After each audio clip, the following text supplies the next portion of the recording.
My name is Max Patten, and I have two of the world's most expensive smartwatches on my wrist right now. Why have I done such a dorky thing? Well, it's complicated, but basically I was an Apple Watch user forever, but Apple just let me down. The battery wasn't there. One day I was actually running a half marathon with my Apple Watch Series 5 at the time. Granted, I was a few years old. I ended up running a little over a half marathon, in fact 20 miles as I went off course, but with that, my Apple Watch died, and that killed me. So I listened to my friends at the time in my triathlon club at college who were harassing me for years to get a Garmin. So here I am with an Epix Gen 2. It's basically Garmin's top-of-the-line multi-sports watch. It's kind of like their Phoenix line if you're familiar with the watches Garmin makes. That said, Garmin makes a ton of watches, so I don't blame you if it's confusing. But basically, this one has a touchscreen. It's a really nice color touchscreen, comparable to the Apple Watch for that reason. And I've really enjoyed this Garmin. It has 6 days of battery life with an always-on display. That is unprecedented in a smartwatch. It actually just lasted me a half Ironman last week, and I still had 4 days of battery life remaining when I finished that race. So that tells me this would easily last a full Ironman. Now Apple has not stood still. In fact, just a few weeks ago, they announced the Apple Watch Ultra, and it's finally come to customers. So I just got mine, and I've been really happy with it. I literally had it for a day, but it's just been so nice having an Apple Watch again. I have cellular, I have Siri, I can respond to text messages, I can, use Apple Maps when I'm out running and stuff. But in some ways, the Apple Watch is behind the Garmin. It doesn't have offline maps built in. There's no kind of recovery metrics. For cycling, well, it's frankly a joke because this Garmin is like a mini bike computer. In fact, it kind of is a miniaturized version of their bike computers. While this Apple Watch, well, it doesn't actually work with power meters or a ton of cycling accessories that you might expect to use. So for various sports, including skiing and golfing, which the Garmin has courses for built in, the Apple Watch is inferior. But I'm willing to accept some compromises if I can use a better smartwatch every day and have a good enough sports watch. Hence why I'm interested in the Apple Watch Ultra. So what I've done is I've devised, well, quite a clever scheme. Tomorrow, I am going to bike 80 miles north of where I am in Boulder, Colorado, basically all the way to Grand Lake. Then I'm gonna put on a wetsuit and I'm gonna swim for a few miles to track GPS in open water. Oh, all this is gonna happen after a night of sleep tracking. So I'm gonna charge both watches tonight, but we're gonna start all of this crazy activity after sleep tracking. So follow me on this journey. I hope my body lasts. I think the Garmin will last. I'm not honestly sure if the Apple Watch will last, but if it does, well, I'll be pretty impressed and I might be back to Team Apple. Let's see. But no one knows. That's the future. Let's find out what happens tomorrow.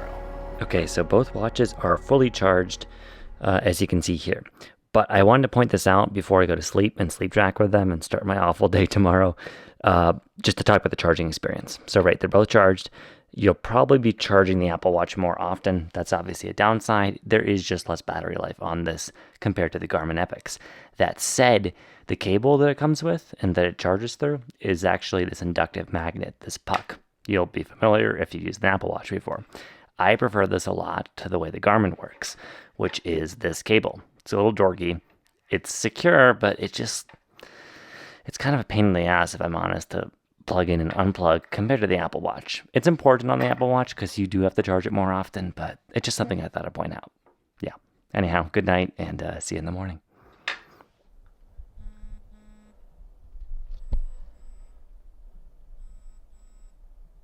Okay, everybody, it's 6:46. According to both watches, they're about 90. This one's 94% on what it lost during sleep tracking the night. This one, I don't even know, but it's got a lot of battery for the Garmin. So yeah, we're gonna start with an 83-mile bike ride from where we are in Gun Barrel, which is basically Boulder, Colorado. I'm gonna go north until I get to what's called Grand Lake. That's 83 miles, a little bit of climbing in there. My friends, Eric and Martina, helping with the production and filming here, but we got full, water bottles on the bike, all set, so I'm just gonna go for it. Okay, oh my gosh. So something I should point out about the Garmin that's nice that the Apple Watch can't do is navigation. So on the Garmin here, I'm gonna start a bike ride, and This is something the Apple Watch doesn't have. Even though you have Apple Maps, you have cellular, right? If you're offline, you're screwed. And you don't just have navigation for trails or roads. The Garmin, I can actually make a bike course on the fly. Like, let's say I want a 20-mile round trip around me. I can do that. But I can also load pre-planned courses like what I've done here. This is the route I have. I have it in the Garmin Connect app, which is what you use basically for creating these courses. There's actually also like a web interface on the computer you can use for making the courses. So I've got it here. It's starred, which means it should be synced. So now when I go to my watch and sync it, it should work. By the way, you can see I slept about 6 hours and 19 minutes, it says. Sleep score of 72. According to Garmin. I don't know what the Apple Watch sleep tracking is. Okay, so the Apple Watch calculated a little bit more time in bed, which I'm not sure if that's accurate. So the Garmin's going to be doing the navigation here, because like I said, the Apple Watch just doesn't compete in that area. Just doesn't compete in that department. But here's the key. The Apple Watch is going to be on cellular because I'm going to give my phone to Eric and Martina in the car. So the Apple Watch, of course, will be using its own GPS, but also using cellular radio if it needs it. So that radio is going to be on. That might burn some extra battery. We're going to find out how much on this bike ride, which probably will take at least 5 hours.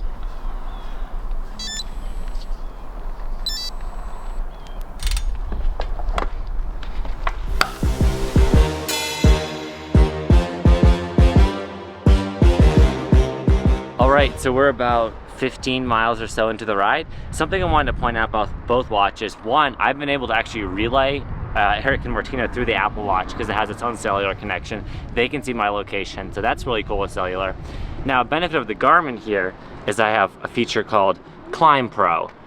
Because I've loaded the course in the Garmin, it's doing the navigation, it knows all the elevation. So you can see this god-awful amount of climbing I have ahead of me, and I can see where I am on that, and it'll tell me how much ascent I have left. Right now it's 8,100 feet. So yeah, still a while to go. Eric and Martina are just gonna keep kind of chugging along, stopping if they need to. I'm gonna keep trying to keep up as best as I can. Been doing okay so far. By the way, nutrition in these bottles, electrolytes. You gotta fuel properly. So I've been keeping up on that, but the watches are both doing great. I haven't even looked at the battery. I think they're both fine, but we're gonna see how that consumption looks later into the ride.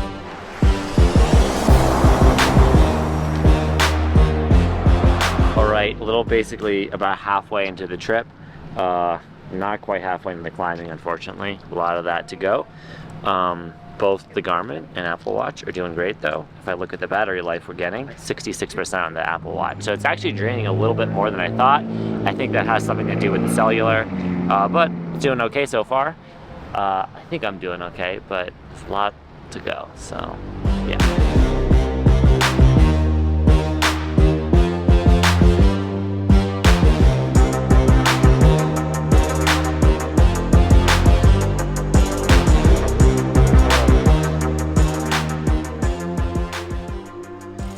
All right, so I am like 55 miles into the ride. I've been averaging now 12.3 miles an hour. That has gone down a lot in the last few miles because I've been climbing. Eric and Martina have been awesome. They've been support crew this whole time, and I've got 1,000 feet more of climbing to go. And I'm gonna be honest, you know, I definitely want to swim. I don't know if the watch is gonna last after this and the swim, because right now the Watch Ultra is at 42%, and I've actually turned off cellular because this is a cellular dead zone. So I figured it would just waste battery searching for signal anyways. So I turned it off. So I'm being a bit nicer to the Apple Watch because before I was kind of hitting it hard, you know, calling Martina, texting people, doing all that with Siri. So I'm cellular's off, but it's at 42%. So we're gonna see how it drains for the rest of this. But got a little bit more climbing, then a fun descent on this bike, and then, well, it's on to the next torture of life for the watch. Cream cheese brownies. And cream cheese brownies. Thank you, Martina. Yep.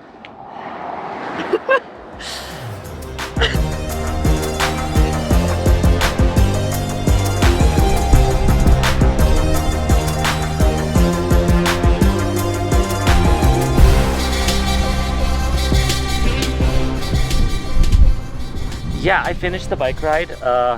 There's no bike, and the bike is back there. This is great cinema, but here's my helmet. So 80 miles, 84 miles, quite a lot ways. And it took a toll on both watches. So the Garmin, the Epix, this venerable Garmin actually lost half of its battery. Normally it says 6 days estimated, now it's at 3 days. So, you know, quite a bit. The Apple Watch took an even bigger hit. It is down to 24%, if you can see that on the camera. That's pretty low. I'm just gonna put on my wetsuit, swim with both watches until the Apple Watch is at, you know, critical condition. Hey, it's Editor Max from the future here. A quick note before the Apple Watch fans jump in. Yes, I know I was hard on the Ultra for this day because I had cellular on, and I know if you were actually doing an endurance activity, you would turn cellular off, you would use a low power mode, maybe a workout specific one, like Apple says they're gonna add this summer that's gonna enable you to do a full Ironman.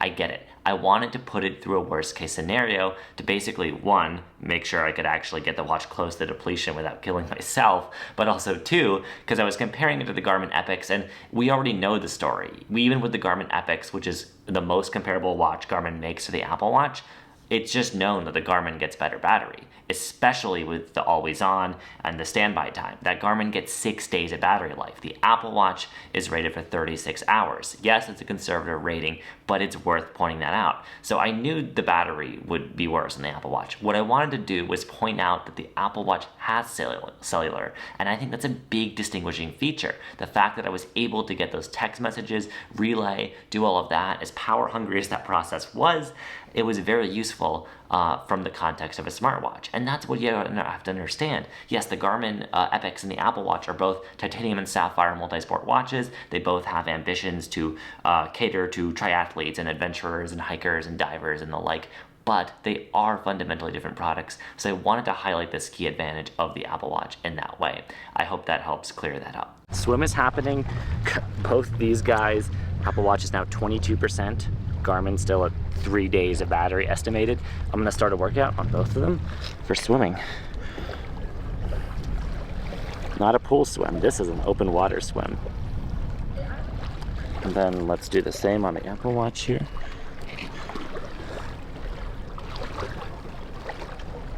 Okay.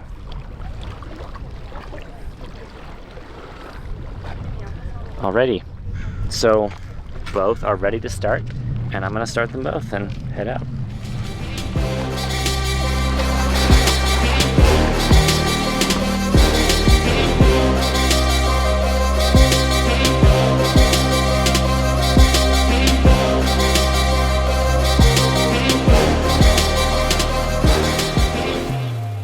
It's been about 40 minutes. I'm just gonna end the workout because I'm cold and tired and my legs are cramping. So I think the Apple Watch has actually just about outlasted me. We're sitting at 12% right now, so we are pretty close. We had cellular on most of the day. If I look at the Garmin, you'll excuse my slow pace. I'm super tired. This is what I got. Still 3 days of battery. So Garmin wins out on battery, but I think Eric just called me on the Apple Watch while I was swimming still, so that was kind of cool. I don't think you can do that on the Garmin. Also a note on GPS accuracy. So I actually looked at the workouts after this video and found that while the cycling workout was very close, it was 0.1 mile difference over basically 83 miles between the two watches, very close. And the climbing, the elevation was very similar too. So both watches were working well with their barometers and their GPS. When it came to the swim, the Apple Watch undercounted and the Garmin potentially overcounted. Basically, there was a big delta. The Garmin had 1.14 miles. The Apple Watch gave me 0.88 miles. So maybe the Apple Watch cheated me on the swim. I don't know. I looked at the map and it looked like there were some small dead areas where it just couldn't get a signal to the satellite. Both watches were just worn over my wetsuit, or they were worn under, but I had the sleeve around exposing them so they could see the sky. So I don't know. It just happened that way.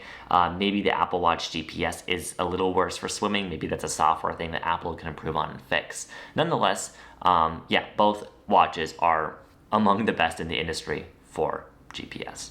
So that was a super long day between that epic bike ride and a little bit of a swim. I got really cold and I kind of passed out honestly before the watch did, but the Apple Watch was at 5% battery, or it's a 5% battery now. It was when I finished the swim at about very low battery, 12% I believe. So the Garmin certainly lasted longer. That said, I've been really impressed with the cellular capability of the Apple Watch and just it's honestly the fit, the feel of it, the finish, the fact that when you do have your phone nearby and it's not using its own independent cellular connection, the Apple Watch battery lasts a lot longer. It's actually been on 5% for like 40 minutes now. So I have been super impressed by that part. Also, Apple adopting dual band GPS, using both of those L1 and L5 signals, the same way that the latest Garmin's Coros Polar watches do. Not Polar, I just think just Coros and Garmin now, and Apple. So I noticed really accurate GPS accuracy, which was great.